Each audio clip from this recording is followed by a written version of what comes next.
Hello to everyone. I'm excited because today we're going to dive into Bloom's taxonomy, that is a foundational concept in education. Reading about it in sources like University of Waterloo's Center for Teaching Excellence, reviewing key documents on the topic, I wanted to share my takeaways. First, I'm going to answer two main questions. What is Bloom's taxonomy and why it is especially helpful for English as and second language teachers? Let's get started. First, what is exactly Bloom's taxonomy? Developed by Benjamin Bloom and a team of educators in 1956, revised in 2001, it is a hierarchical framework that classifies learning objectives into different cognitive levels. Think of it as a pyramid or ladder that guides how we think and learn. From basic skills to more complex one.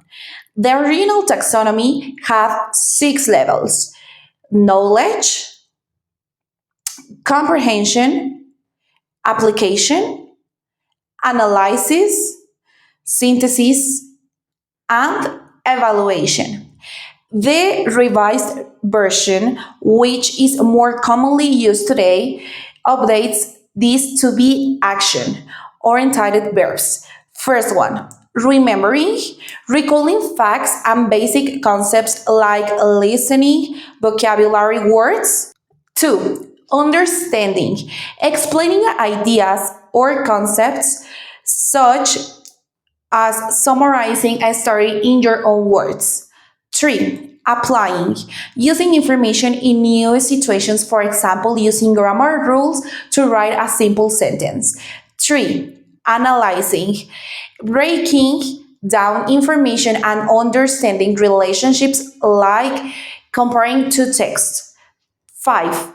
Justifying an STEM decision, such as critiquing an argument in an essay. 6. Creating, producing new or original work, like designing a presentation or writing a short story. This structure helps educators create balanced lesson plans that don't just stop at memorization but push students toward deeper thinking. It's not just for cognitive skills. There are versions for affective, that are emotions, and psychomotor, that is physical domains too. But the cognitive is the star here. Now, why is this theory, in my opinion, so helpful for ESL teachers?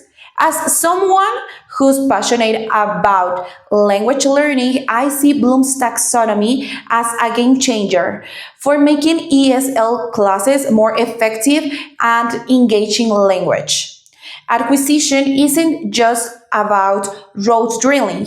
It is about building confidence to use English in real life. For starters, ESL students often begin at the lower levels. Remember vocabulary or understanding simple instructions, but without progression, lessons can feel repetitive and demotivating. Bloom's encourages teachers not just to do the normally learning.